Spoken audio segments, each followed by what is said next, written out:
Hola, ¿qué tal, queridos estudiantes y público en general? Les damos la más cordial bienvenida a este programa La Brújula, un espacio donde te estimulamos a desarrollarte, a crecer como ser humano, como estudiante y profesional. Este episodio en particular, adicionalmente, será transmitido en el primer maratón de podcast dominicanos, consistente en 48 horas de difusión en vivo de podcasts creados en República Dominicana, del 27 al 29 de marzo de 2020. Nuestro podcast es producido por el Departamento de Orientación de la Pontificia Universidad Católica Madre y Maestra. Mi nombre es Alexis Rodríguez, soy orientador y en esta entrega queremos presentarte el tema que hemos titulado Depresión en estudiantes universitarios. Para desarrollarlo, nos acompaña Manuel Sepúlveda, psicólogo del Departamento de Orientación. Iniciamos de inmediato la entrevista. Bien, Manuel, entonces entremos de lleno en nuestra entrevista, en nuestro episodio de hoy, con el tema la depresión en estudiantes universitarios. A propósito del tema y como pregunta obligada, iniciemos por el concepto, Manuel. ¿Qué es la depresión? Y si puedes también ahí agregar cómo la podemos diferenciar de un estado de ánimo bajo o un down, como dice la gente, o simplemente tristeza. Uh-huh. Cuando hablamos de un down, un estado de ánimo bajo, cuando estamos hablando, ¿verdad?, de tristeza, estamos hablando de una emoción universal. Por lo tanto, pienso que todos en algún momento la hemos experimentado. Es muy probable que si en estos momentos, aquel que me está escuchando, yo le pregunto sobre algún momento en que haya estado triste, la persona pueda conectar rápidamente con algún evento o alguna circunstancia que desencadenó esa emoción. Sin embargo, cuando nos referimos a la depresión, o más específicamente a un trastorno depresivo mayor, hablamos de algo más allá de la tristeza, pues que experimentamos a menudo, pues supone una serie de síntomas emocionales, cognitivos y fisiológicos que interactúan la mayor parte del día por un periodo mínimo de 2 semanas consecutivas. Muy bien, hay personas que llegan a orientación, a un orientador o simplemente hablando en una conversación normal y natural con cualquiera y dicen, yo estoy deprimido, yo tengo una depresión y como tú acabas de diferenciar, no siempre es una depresión, sino que puede ser tristeza. Entonces, ¿quién puede hacer ese diagnóstico? ¿Quién puede decir cuando alguien está deprimido o no desde el punto de vista clínico? Lo más conveniente es que este diagnóstico lo pueda realizar un psicólogo o un psiquiatra, que son los profesionales de la salud mental que atienden estos trastornos mentales. Debido a que hay que evaluar y plantear el tratamiento más conveniente para la situación, ya sea farmacológico, psicoterapéutico o ambas. Esto va a depender del nivel de depresión, que podría ser leve, moderada o severa. Entonces ahí hay que evidenciar si existen o no pensamientos suicidas, la conmovilidad con otros trastornos mentales como la ansiedad, entre otros factores. Y como son muchos factores que tenemos que considerar, yo particularmente recomiendo que lo pueda asistir un profesional de la salud mental, ya sea un psicólogo o un psiquiatra, que es el que está capacitado para poder evaluar todos estos factores y evidenciar realmente si existe una depresión o no, o si la persona lo que está es en un estado de down, como dicen los muchachos ahora, o una tristeza. Muy bien, tú dijiste comorbilidad. Me imagino que los estudiantes de medicina que escuchen el podcast podrían entender, o incluso ellos tal vez si son de nivel inicial, tal vez tampoco entienden. Cuando dices comorbilidad, ¿a qué te refieres? Sí, es una palabrita un poco técnica. Sí, es Lo técnica. lo que quiero decir con ello es que aparte de la depresión, la persona padezca de algún otro trastorno mental, por ejemplo, la ansiedad o alguna adicción o algún trastorno médico que no obligatoriamente sea mental, pero que esté asociado a la depresión de la persona. De acuerdo, o sea que la existencia en paralelo, ¿verdad?, de otro cuadro clínico o de otra enfermedad. exactamente. Muy bien. Tú hablaste ahorita cuando iniciamos de que hay diferentes tipos de síntomas y hiciste una clasificación en emocionales, cognitivos y fisiológicos. ¿Cuáles son esos síntomas en específico? Si puedes ampliarlo un poco. Dentro de los síntomas está un estado de ánimo deprimido la mayor parte del día. Por ejemplo, la persona te dice sobre su sentimiento de tristeza, de vacío, pesimismo y o desesperanza, que identifican que están llorando por cualquier pequeñez o tener ganas pero no poder hacerlo. También suele presentar una pérdida de placer por actividades que anteriormente solía disfrutar.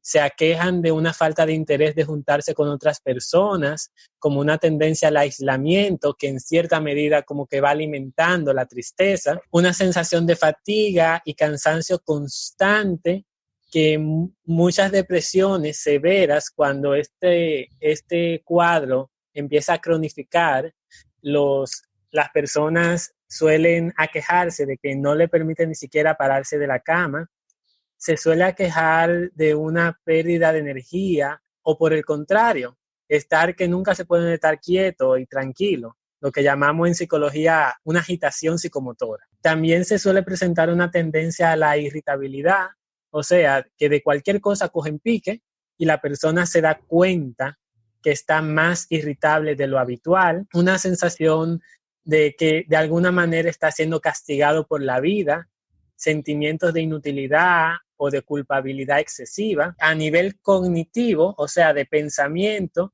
la persona se suele quejar de unos niveles de autocrítica constante. O sea, que suelen ser como muy duros consigo mismos. Por cualquier error, por pequeño que sea, se suelen criticar severamente. Suelen comentar de sus dificultades para concentrarse, para memorizar, o que le cuesta mucho tomar cualquier decisión, aunque sea sencilla. También, y esto es uno de los puntos más delicados de este trastorno, son pensamientos recurrentes de muerte o deseos de suicidio, con o sin planificación. Y digo que uno de los puntos más delicados por el desenlace que esto podría suponer para la persona. Y es muy triste cuando sucede, ¿verdad? Claro. Existe también lo que es un impacto en su autoestima, pudiendo presentar una disconformidad consigo mismo, sentirse decepcionado, no tener confianza en sus capacidades, no sentirse valioso en comparación con los demás. Y a nivel fisiológico, hablamos de cambios en el apetito, que es menor que lo habitual, o por el contrario, dice que quiere comer todo el tiempo y que no para de comer. Y luego de varios meses esto se suele evidenciar en su peso. O sea, muchas veces se aquejan de esta pérdida o que tienen mucho apetito, o algunas veces te dicen que es que han subido de manera muy considerable de peso o han rebajado de manera muy considerable de peso. O sea, que También dependiendo de la persona puede ir en uno u otro sentido. exactamente. Lo que hay que se afecta el patrón de alimentación. Exactamente, se afecta el patrón del apetito específicamente. El apetito, exacto. Así como se afecta el apetito, también se afecta el patrón del sueño. O sea, que la persona se queja de que casi no duerme, o que se duerme y se despierta frecuentemente en las noches, o que la persona quiere dormir casi todo el tiempo. Y también una pérdida en el interés. O que le cuesta conciliar el sueño, ¿verdad? Exactamente. Sí. Que casi no concilia el sueño. Sí. Y también, por otro lado, una pérdida en el interés sexual. O sea, que menos que lo habitual.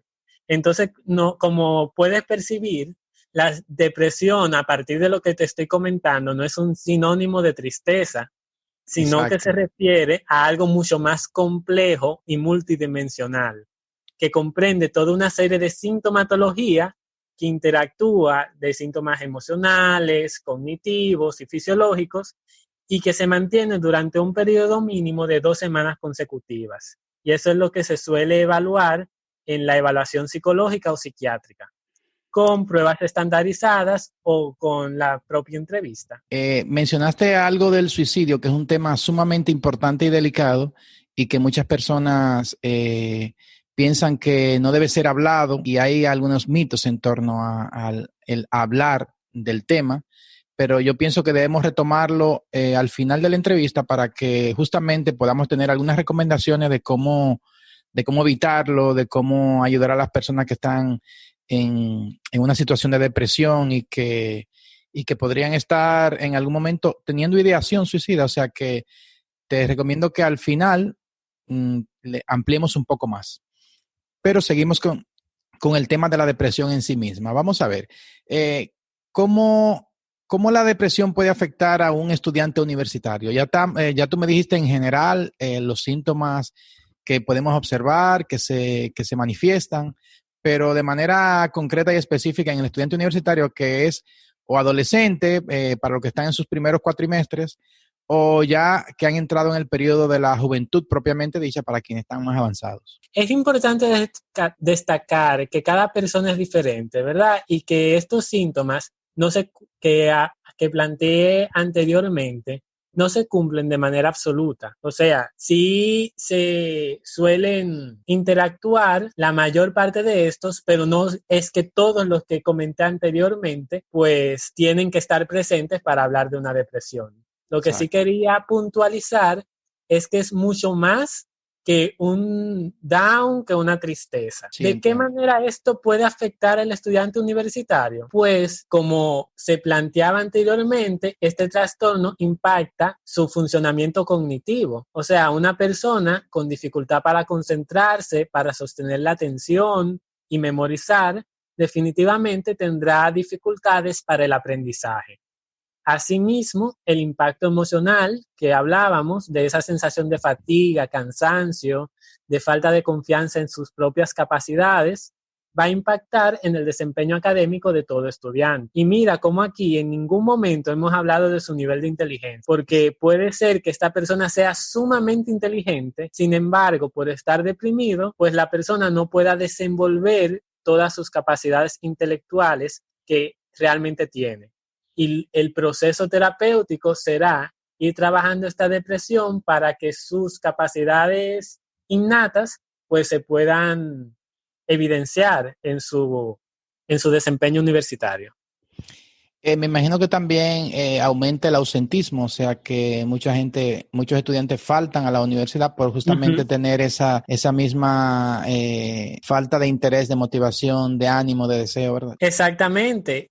Aumenta el ausentismo tanto por la falta de deseo, tal vez de estudiar, o porque la depresión se ha cronificado tanto que hay veces que se me pasan las horas porque no me paro de la cama o me sonó el despertador y no tuve esa voluntad de activarme, como dirían bien los adolescentes, y ponerse la pila. Exacto. Yo me imagino Y no es que no quieren, es que por el propio trastorno es un esfuerzo sobredimensional. Sí, yo me imagino que muchas veces puede ser, qué sé yo, una señal para profesores o para compañeros, el que vean ese bajo rendimiento en un compañero, ¿verdad? Y asociado a los otros síntomas que dijimos. Y al ver eso, pudiera ser una señal para un referimiento, supongo, ¿verdad? Definitivamente, eso es una señal de alerta, principalmente el grupo de pares que conocen a la persona como era antes, porque la persona suele cambiar todo su desenvolvimiento habitual. Y los maestros que tengan cierta concepción de lo que es una depresión, el estado de ánimo no solamente la persona lo dice, sino que muchas veces se evidencia. O sea, tú lo notas. Sí. Y ahí Aunque si hay una condición interesante que algunos presentan, que es lo que denominamos depresión sonriente. Esto es algo muy interesante porque hay personas que están deprimidas, sin embargo, suelen ser muy chistosas o suelen siempre tener una sonrisa en la cara, pero es como un mecanismo de defensa para no evidenciar cómo realmente están por dentro. Entonces, esto sí es un poquito más complicado de evidenciar, pero lo en ese usual, caso, En ese caso me imagino que las personas más íntimas son las que pueden notarlo porque a pesar de que la persona a nivel social tenga ese mecanismo de defensa, en algún momento cuando está con sus amigos más íntimos o con sus personas más íntimas, ahí sí evidencian otras señales, supongo. Definitivamente. Y es importante, Sí. decía que es importante que estas personas que son cercanas puedan escuchar e identificar los comentarios más sutiles. Por ejemplo, la persona te dice que ya no le importaría qué pasara con su vida, que ojalá que Dios se lo lleve, que no es que quisiera morirse, pero si se muriera no le pasara nada, no le importara. Sí, habla de dejar de existir, ¿verdad? Exacto, de dejar de existir, que como que no le encuentra sentido a la vida. Son comentarios sutiles, pero que te van diciendo que unidos a otros síntomas, pues te puede dar señales de alarma. Me imagino que a pesar de que sea una, como tú dijiste, depresión sonriente, ¿verdad? Está el descuido a nivel de la higiene personal, de su mismo aspecto físico. Ujú, ujú. Y todos los síntomas que hablé anteriormente. La diferencia con lo habitual es que esta persona, por múltiples razones, tal vez de su historia, ha desarrollado un mecanismo de defensa y es de enmascarar esta depresión con la burla. Podemos verlo con algunos comediantes que incluso han terminado su vida, Sí. y que nadie pensó que estaba deprimido y que la persona realmente pues tenía esta condición. Bien, Manuel, entonces, pienso que muchas veces hay un estigma sobre la gente que es deprimida o simplemente se minimiza su estado o no se le da el carácter que requiere el considerarlo un trastorno. ¿Qué pasa con eso en nuestro país? Y pienso que en nuestro país todos los que son trastornos mentales suelen estar muy estigmatizados y mucho mayor si acaso se considera que necesita una medicación para la misma. O sea, considerar principalmente el tema de la depresión, la gente lo comienza a decir que eso es ñoñería, de que simplemente la persona tiene que poner de su parte, que porque la persona no le pone voluntad, que con voluntad la persona sale de la depresión, que es que tiene una incapacidad para asumir la dureza de la vida o lo ven como un signo de debilidad o que la persona es vaga, y no es nada de eso, realmente es un trastorno mental y las pruebas de neurociencia, las neuroimágenes evidencia cómo el cerebro de una persona deprimida es completamente diferente al de una persona en estado normal. Entonces, desde las pruebas neurocientíficas, ya estamos viendo cómo el funcionamiento del cerebro es diferente en una persona que está deprimida y en una persona que no lo está. Pero pienso que el mayor problema es el autoestigma. O sea, el estigma que tiene la propia persona de su propio trastorno. Pienso que ese es el mayor problema debido a que esto impide a la persona buscar la ayuda necesaria o de asumir el tratamiento que se le plantea, porque presentan muchas veces resistencia, principalmente cuando hablamos de un caso en que la depresión se ha cronificado, que la persona que lo está evaluando plantea que aparte del tratamiento psicoterapéutico, pues necesita un tratamiento farmacológico, o sea, la ayuda de medicamentos antidepresivos. Sí, muy bien. Y a eso también le podemos agregar el que mucha gente queriendo ayudar desayuda porque le pide algo a la gente que justamente es lo que no puede hacer. Le dicen, pero anímate, pero mira, pero párate. Uh-huh. Una cosa es el hecho de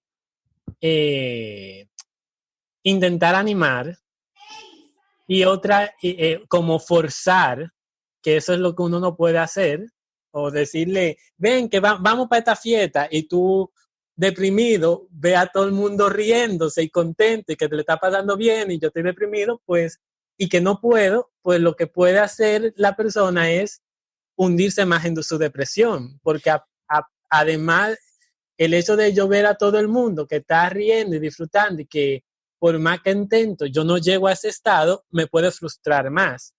Y otra cosa diferente, que es lo que sí necesita una persona deprimida, es un acompañante, alguien que lo pueda acompañar, alguien que le valide su tristeza, pero además le diga, yo sé que estás triste, pero ¿qué te parece si salimos 10 minutos por ahí a caminar y lo lleva a caminar al parque? Que es muy O distinto, ¿verdad? Porque como tú dices, le está validando el sentimiento que está teniendo y la persona se siente que lo está tomando en cuenta, que no lo está subestimando, ¿verdad? Exactamente, o que la persona se está abriendo y hablando de su sentir y la otra persona lo está escuchando. Y luego de que lo escuche, pues entonces le dice, pero ¿qué te parece? ¿Qué podemos hacer en estos momentos para que te puedas sentir mejor o que te puedas sentir menos triste? ¿Verdad? Esto es acompañar, esto es validar, esto es escuchar. Lo diferente sería yo forzarte y descalificarte y decirte, tú no te tienes que sentir así. Y por eso es que tú te pones así. Entonces, Entonces le agregan al sentimiento, a todos los sentimientos que implica la depresión, le agregan culpa, porque se supone que yo debería, ¿verdad? Debería eh, poder hacer algo diferente. exactamente. Te descalifica y, y es como que te anula totalmente. Así mismo como usted lo está diciendo. Está muy bien. Vamos a pasar entonces al tema de lo que más o menos dijimos ahorita, ¿verdad? De la comorbilidad. ¿Existe alguna relación de la depresión con el consumo de sustancias tóxicas eh, o con otro trastorno o cualquier otra, ¿verdad? Enfermedad? Ujú. La depresión puede ser unilateral, o sea, que solamente la persona sufra del trastorno depresivo, como también, principalmente cuando yo evalúo, suelo evaluar otras condiciones. Y entre ellas, una de las que tiene mayor comorbilidad, o sea, mayor asociación, es con la ansiedad.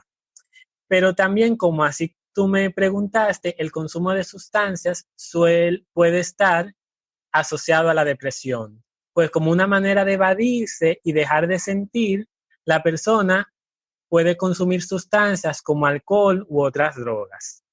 Esta acción suele tener un peligro de que el individuo, sin ser esa su voluntad, puede irse haciendo dependiente de la sustancia e ir desarrollando un alcoholismo u drogadicción, teniendo entonces lo que llamamos, ¿verdad?, esa comorbilidad, es decir, que la persona padece de dos trastornos mentales.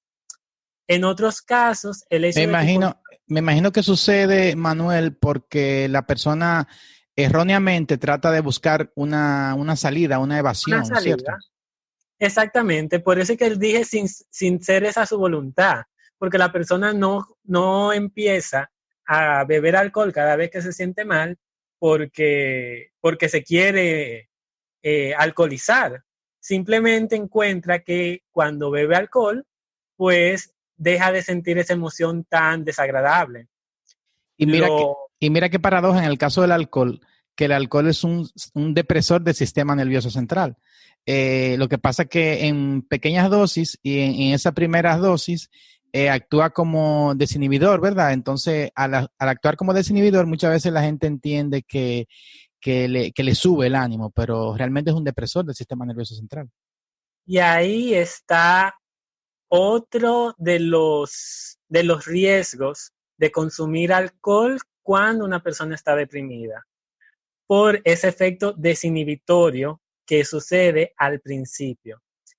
Si yo tengo pensamientos de muerte recurrentes, pensamientos de suicidio y consumo alcohol, que es una sustancia que en un primer momento me desinhibe, puede desencadenar el pensamiento en acción. Y ahí es que sucede el intento suicida. Entonces, en este punto, el alcohol es uno de los factores de riesgo ante las situaciones de suicidio en personas deprimidas. Entiendo. Quisiera retomar ese tema, ¿verdad? Bueno, vamos a ver. ¿Cuál es el mayor riesgo que tiene una persona con depresión? Esto mismo que te estoy comentando, la principal y más grave complicación de este trastorno mental es lo que llamamos el suicidio, y, o sea, el quitarse la vida, y el riesgo de suicidio es hasta 20 veces superior en los pacientes con depresión frente a la población general. Incluso algunos estudios muestran que la depresión está presente en el 50% de los suicidios consumados, es decir, aquellos que acaban con el fallecimiento de la persona. Y también se han identificado algunos factores de riesgo. Y es importante, ¿verdad? Considero importante como comentar algunos de estos factores de riesgo. Entre ellos está el sexo. El sexo masculino, o sea, los hombres tienden más a, a realizar a que el suicidio se consume por los medios que suele utilizar. O sea, los hombres utilizan medios más letales. Las mujeres, cuando intentan el suicidio, pues utilizan medios los cuales son mayor posibilidad de que otra persona lo pueda asistir y salvarle la vida. Entonces, el sexo masculino deprimido, pues, es un riesgo mayor. La edad joven de menos de 30 años o ancianos de más de 65 años, el vivir solo, por ese mismo circunstancia del aislamiento, de que cuando estoy solo y estoy en circunstancias de aislamiento, no hay nadie que pueda tal vez cuestionar mis pensamientos, no hay un acompañante que me pueda sacar de ese círculo. Otro de los factores es tener antecedentes de intentos de suicidio en el pasado, que es algo que se suele evaluar constantemente en el proceso terapéutico para ver el riesgo que tiene la persona que tenemos enfrente. No es lo mismo alguien que nunca lo ha intentado que alguien que en el pasado ya te dice que lo ha intentado hacer. Tener antecedentes familiares de suicidio, porque muchas veces esto suele ser un patrón generacional. El consumo de drogas, como lo había comentado anteriormente, especialmente el alcohol, por ese efecto desinhibitorio. La presencia en la persona de alguna enfermedad física incapacitante y permanente. Síntomas graves de desesperanza. Cuando la persona te habla de pensamientos de muerte y asociado a eso, hay como una desesperanza en el futuro, porque hay personas que te pueden decir, mira, yo me siento así, pero yo sé que haciendo con este proceso yo voy a salir adelante, yo veo una luz como al final del túnel. Pero hay personas que tienen como una sensación grave de desesperanza, de que en esto nada me va a sacar. Entonces es un factor mayor de riesgo. Y el fácil acceso a armas de fuego u otros métodos letales. Cuando la persona comienza a explorar, pues que este individuo tenga una pistola en la casa, que tenga algún otro método letal, o que te dice de qué manera piensa cometer el suicidio. Ya hay una planeación, ya no solamente me llega el pensamiento de quererme quitar la vida, sino que ya yo tengo en mi mente de qué manera lo puedo hacer y tengo los medios en mi casa o cerca de mí para poderlo consumar. Entonces, estos son una serie de factores que pueden aumentar el riesgo a la persona de cometer el suicidio, que tenemos que tener en cuenta. Bien, entonces para ir cerrando prácticamente y que sea con soluciones o con aspectos positivos, ¿cuáles pueden ser los factores de protección, ya que hablamos de factores de riesgo? En el caso específico de suicidio y en ambas cosas, incluido el suicidio y la depresión, ¿cuáles son factores de protección, alternativas, soluciones? Me gustaría que enfoques esa parte aquí en esta última etapa de la entrevista. Si una persona está teniendo depresión, lo ideal es que pueda acceder a un tratamiento con un profesional de la salud mental, como hablamos anteriormente, psicólogo o psiquiatra, y que pueda iniciar un tratamiento psicoterapéutico y o farmacológico o ambas. Definitivamente esto indiscutiblemente es la mejor solución. La depresión es importante considerar que responde adecuadamente al tratamiento y en muchos casos consigue la desaparición de síntomas. Ahora bien, claro, la depresión tiene altas tasas de cronificación, o sea, por eso es importante que cuando ya la persona esté pensando que tiene depresión, la persona pueda acercarse a un profesional que lo puede evaluar y podamos trabajar cuando estos niveles están leves o moderados. Niveles severos, pues definitivamente, pues es más difícil manejar la situación, pero aún así tiene salida y tiene buena adherencia al tratamiento. Y el tema de la recurrencia. Para trabajar esto de la recurrencia es importante este proceso psicoterapéutico para evitar que la persona pueda tener recaídas en este sentido. El objetivo del tratamiento para la depresión persigue que la persona pueda recuperar su funcionalidad de modo que la persona pueda desempeñar las tareas de su día a día como lo hacía antes. Y eso es lo que se suele buscar. Hay diferentes tipos de tratamiento cognitivo-conductual, el sistémico. Hay diferentes orientaciones. Lo importante es que sepan que hay salida. ¿Cómo podemos hacer prevención? ¿Cómo podemos prevenir la depresión? Ok, muy importante pregunta.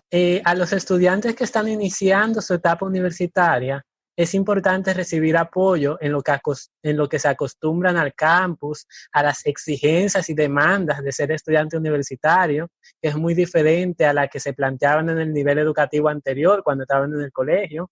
Aquí tendrán que aprender a distribuir mejor su tiempo y así evitar abrumarse con todo lo que supone, ¿verdad?, la universidad y todo lo que los profesores exigen en sus diferentes asignaturas y su propia particularidad de la misma etapa de desarrollo, en la cual, además de la universidad, pues tienen que irse adaptando a otras demandas que le supone su propia edad. Además de ello, la alimentación saludable, el ejercicio físico.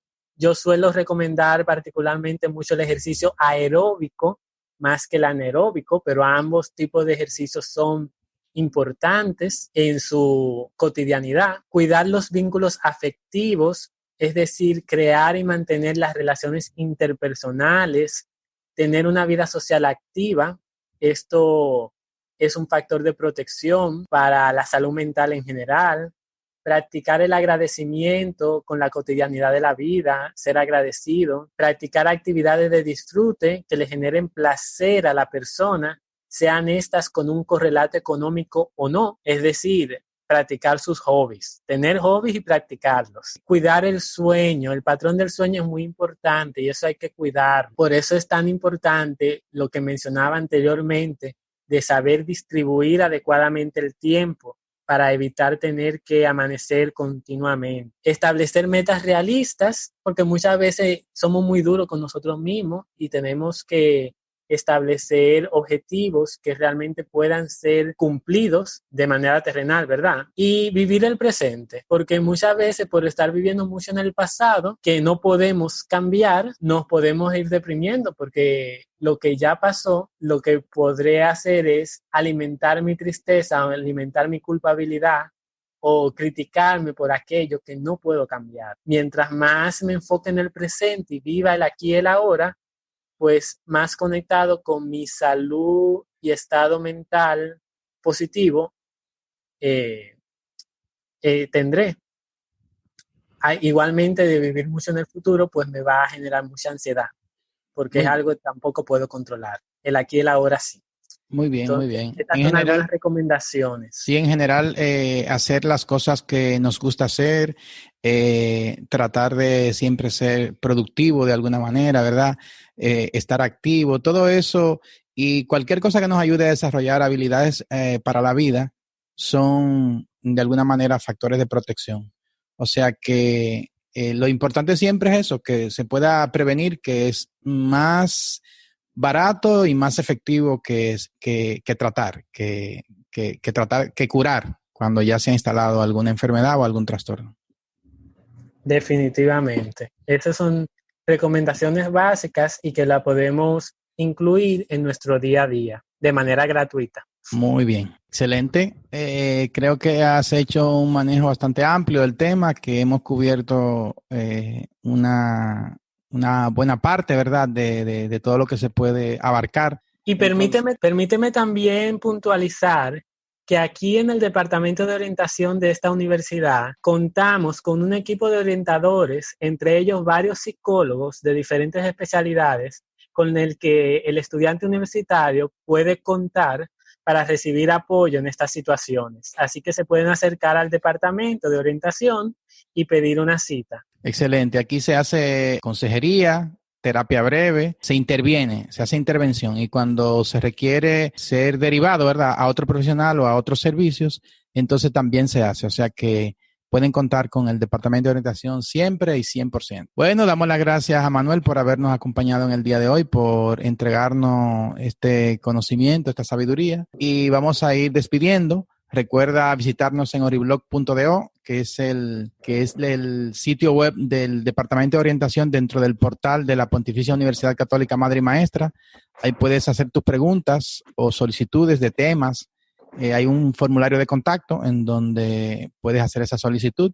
También nos puedes seguir en Instagram, asimismo, oriblog.do, y te puedes suscribir a nuestro podcast vía Spotify, vía iVoox, Apple Podcast, por cualquiera de las plataformas.